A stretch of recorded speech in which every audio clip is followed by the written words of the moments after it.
all the way from the backside of Ray's Mill Pond on trolling motor only. Big motor broke. Let's hope the batteries will last. Got a nice view though. Oh, we're cruising about 2.6 miles an hour.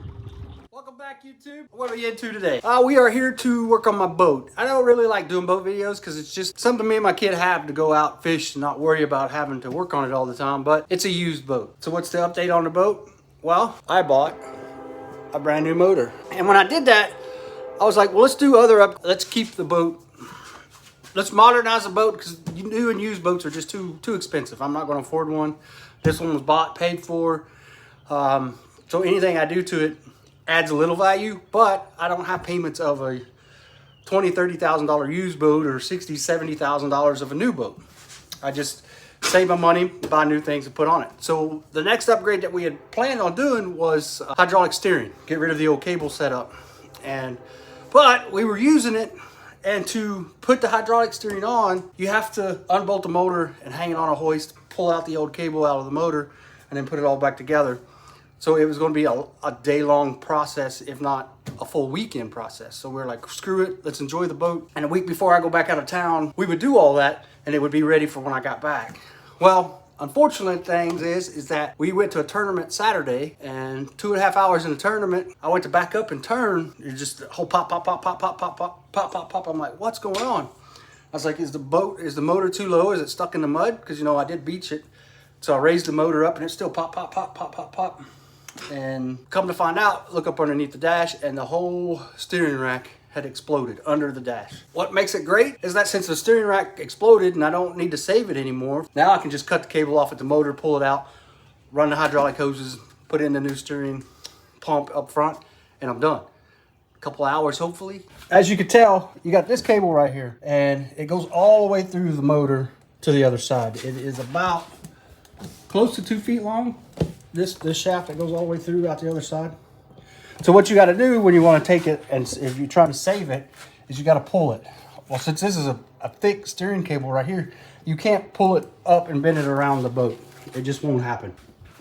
You got to end up lifting the motor off the boat and swinging it to the right side of the boat so you can pull this whole cable out without breaking it, bending it, or kinking it. Now with the new plan, so now all I got to do is just cut it right here. That way I can pull this out past the boat, and then this cable here I get pulled back through the boat. So in all honesty, I think the hardest part now is getting the steering wheel off, because there's no physical puller to pull the wheel off. When I drop the steering rack out of the dash, pulling this whole cable back through without ripping out other wires. I don't know, pretty sure they've got the wires bundle that runs from the battery up to the front. They probably have it zip tied to that thing. So that's going to be the hardest part of getting it out.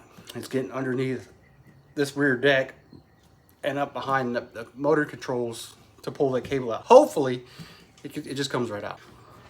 Okay, so let's get this bad boy off. So maybe the hardest part is going to be the easy part. Okay. I was trying to clean out these holes to see what kind of tool is used to get it out of there. It was just full of mud daubers. What's the best way to do it? Just break it off. Who cares? Now, let's get these out.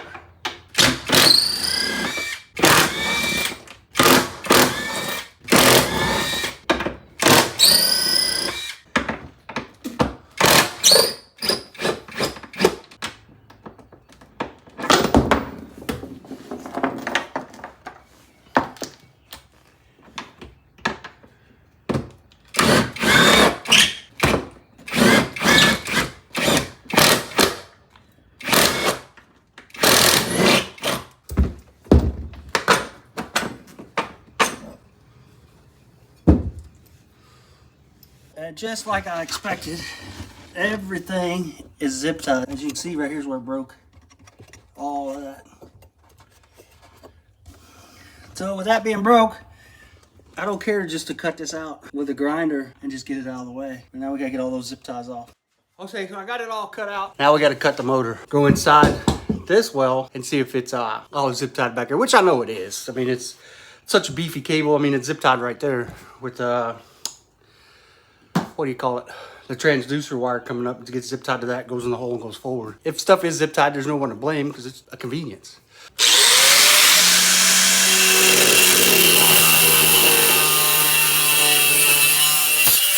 Oh yeah, it's a huge mess under there with zip ties. Oh, it's already sliding.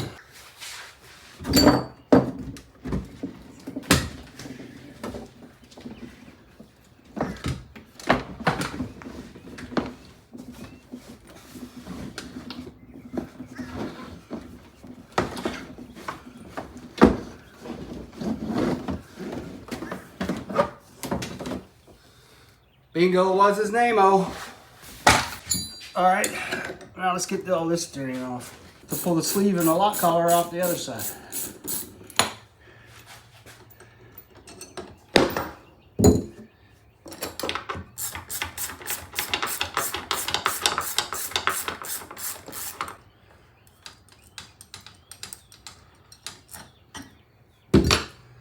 Okay, so here we are. We're gonna put the pump in. Now, what? This is the steering slash pump. So if anybody doesn't know that when you add hydraulic steering to your boat, there's no electric pumps or any of that. It's all done with inside here. This is longer this way compared to the other one. So if I try to put it center here, it's gonna bring it down and into my fat gut. I'm gonna raise it up so it'll bring it up and away from my knees and get closer to the, I don't know how to explain it. Try to push it away from me other than have it down here closer. Because the way this angles, the further you go down, the closer it gets to you. So the further you go up, the further away it gets from you. There. So I'm gonna try to get this up as high as I can in this circle. Now the hardest part is to actually get the hole cut started, because I'm only gonna be cutting half of this hole out. Now what I gotta check, will the pump cover up the rest of the hole if I cut it high? And it looks like it will. I might have to try to make a backing plate to hold the center drill, the drill bit, if I can't get this to go.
I think raising it was perfect because it gives me all this room right here to where now I could just lay my hands in. If this would have been down, it would have been down like into my big belly. Raising it up onto the dash, and plus there's so much room in here now. Now I can actually see my gauges, because before this bar right here blocked all of my gauges, or blocked these lower two gauges. So I got to crawl under there, put in the beef up plate from the back, then I can run the hoses. Hate to put this on and then forget, or put the hoses on and forget this.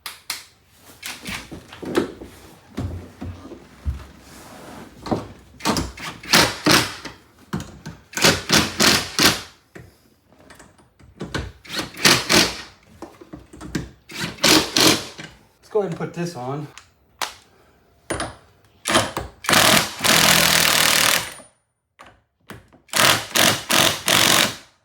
So, all right, it's time to run the hoses. You get the blue and the red. That corresponds with the back of the actual steering. Left, right, port, starboard side on your actuator. I was thinking I wouldn't have enough hoses, but I don't know what footage I ordered it for. So I'm gonna tie these together so they'll go through as one.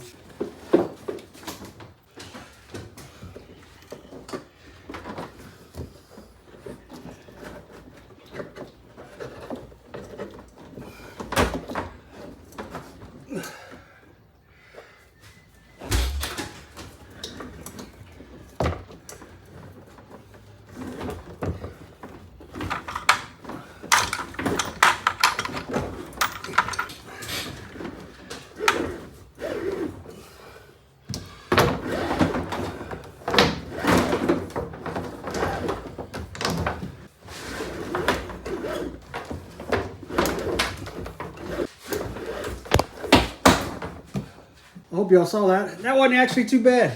Got to get this to come further back and over. I got to drill 2 holes.